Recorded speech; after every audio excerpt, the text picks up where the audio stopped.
तो स्वागत है आप सभी का हमारे YouTube चैनल में। तो आज हम बात करेंगे संख्या पद्धति नंबर सिस्टम के बारे में।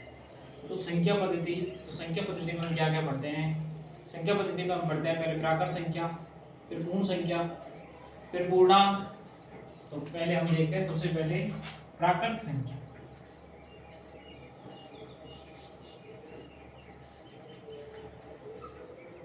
प्राकृत संख्या किसे कहते हैं? प्राकृत संख्या को n से व्यक्त करते हैं, नेचुरल नंबर। प्राकृत संख्या किसे कहते हैं? ऐसी संख्याएं, ये संख्या क्या होती है? 1, 2, 3, 1 से प्रारंभ होकर 4 ये अनंत तक जाती है, तो इसे कहते हैं प्राकृत संख्या। प्राकृत संख्या किसे कहते हैं? ऐसी संख्या जो 1, 2, 3, 4 से शुरू होकर अनंत तक जाती है, इसको हम n से व्यक्त करते हैं, प्राकृत संख्या कहलाती है। क्या कहलाती है? प्राकृत संख्या कहलाती है। प्राकृत संख्या कहलाती है। प्राकृत संख्या के बाद में आता है पूर्ण संख्या। पूर्ण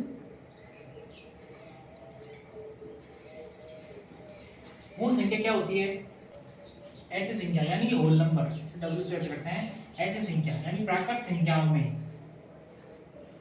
संख्याओं में यदि जीरो को शामिल कर लिया जाए, यानी इसमें जीरो को शामिल कर लिया जाए, तो क्या हो सकती है? पूर्ण संख्या हो जाती है।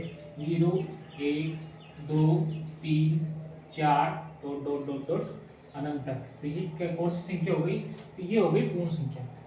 प्राकृत संख्याओं में जीरो को भी शामिल कर लिया तो क्या हो गई? पूर्ण संख्या। प्राकृत संख्या होगी, पूर्ण संख्या होगी। अब उसके बाद आता है पूर्णांक।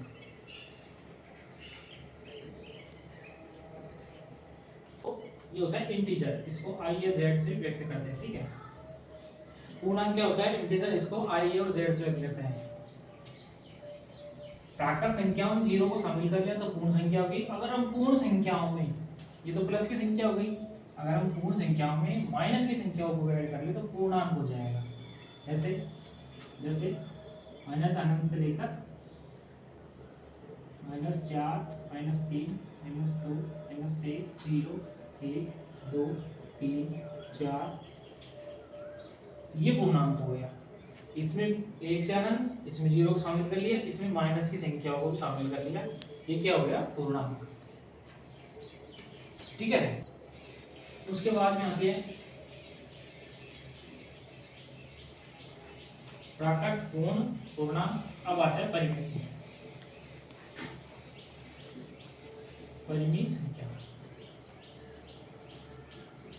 परिमेय संख्या किसे कहते हैं? ऐसी संख्या जिसे p/q के रूप में लिखा जा सकता है। ऐसी संख्या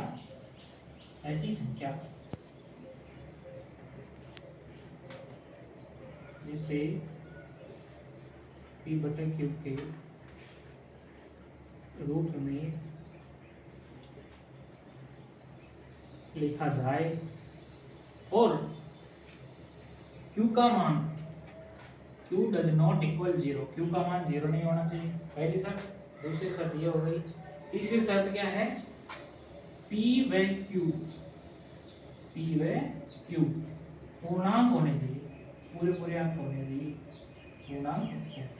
तो उसे क्या कहते हैं? परिमेय संख्या कहते हैं। जैसे एग्जांपल, जैसे हमने ले ली 3/5, p/q के रूप में, q का मान 0 नहीं है। जैसे हमने ले लिया 0, तो ये 0 क्या है? परिमेय संख्या है। कैसे है? 0 के बटे में 1 होता है, किसी भी संख्या के नीचे कुछ नहीं होता तो 1 होता है। q का मान 0 नहीं है, तो ये भी क्या हो गई? परिमेय संख्या हो गई। तो 0 भी एक परिमेय संख्या हो गई। उसी प्रकार 1/2 यानी कि कुछ भी ले सकते हैं, तो ये हो गई परिमेय संख्या। अब हम बात करेंगे, नेक्स्ट है अपरिमेय संख्या। तो इसको रख करते हैं। अपरिमेय संख्या, अपरिमेय संख्या क्या होती है? जिसे हम p/q के रूप में न लिख सके, यानी जिसे हम p/q के रूप में न लिख सके। कैसे? मतलब जैसे √2 है, p/q के रूप में कैसे लिख सकते हैं? इसको नहीं ले सकते, और ये इसको खोलेंगे तो पूर्णांक भी नहीं आएगा, और परिमेय संख्याओं में क्या थी कि पूर्णांक होना चाहिए, इसमें पूर्णांक नहीं आएगा। √5 यानी कि जितने भी अंडर रूट के अंदर अंडर रूट के अंदर 16 है, इसका क्या हो जाएगा 4।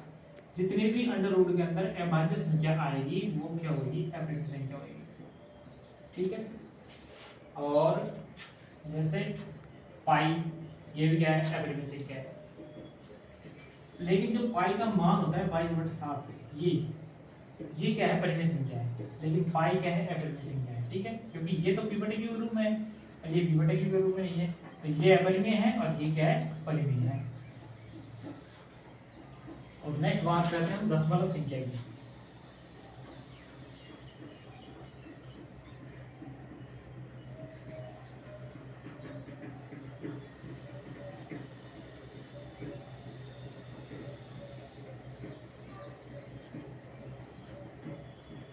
कितने प्रकार के होते हैं, एक तो होते हैं दशमलव, शांत दशमलव, एक तो होती है शांत दशमलव।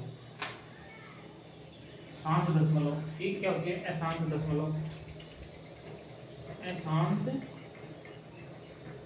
दशमलव, जो अशांत दशमलव है वो भी दो प्रकार के होते हैं। अशांत दशमलव दो प्रकार की कौन कौन सी होती है, एक तो होती है आवर्ती, इसको क्या बोलते हैं, अनवसानी बोलते हैं, अनवसानी। ठीक है, तो एक होता है अनवसानी आवर्ती, अनवसानी आवर्ती। एक क्या होता है, अनवसानी अनावर्ती।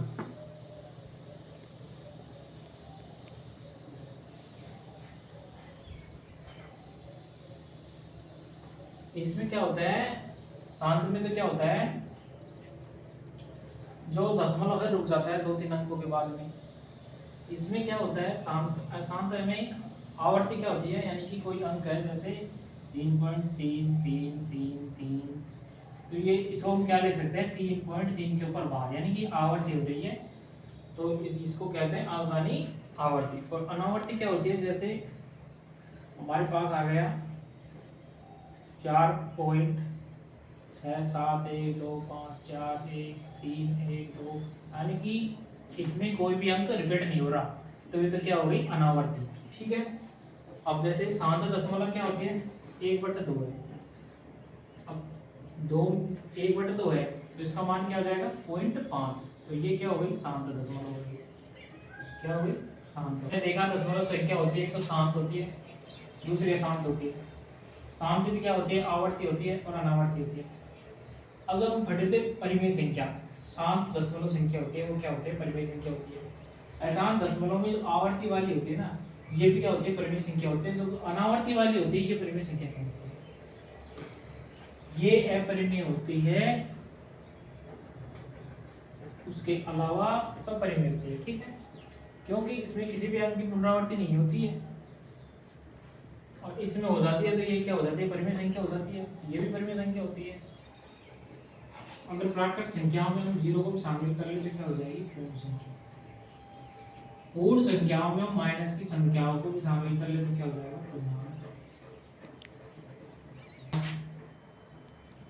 अगर पूर्णांकों में हम पूर्ण अंक मतलब पूर्ण संख्या होती है, पूर्णांकों में हम बटे वाली संख्याओं को शामिल कर लेते क्या हो जाएगी, परिमेय संख्या। ठीक है, और इधर को अपरिमेय तो क्या होती है, अलग होती है। और इन सभी संख्याओं को अगर शामिल कर लिया जाए, मतलब ये सभी में अपरिमेय संख्याओं को शामिल कर लिया जाए, तो ये क्या हो जाएगी, वास्तविक संख्या।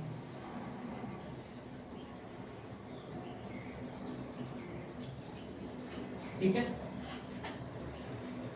और वास्तविक संख्या के अलावा एक और संख्या होती है, काल्पनिक संख्या। काल्पनिक संख्या क्या होती है, अंडर रूट के अंदर यदि माइनस की कोई चीज आ जाती है तो उसको हम आयोटा में लिख देते हैं, तो वो होती है काल्पनिक संख्या। वो हमारे सिलेबस में 9th और 10th के सिलेबस में नहीं है, ये है जो हो गया। उसके बाद में आती है अभाज्य संख्या,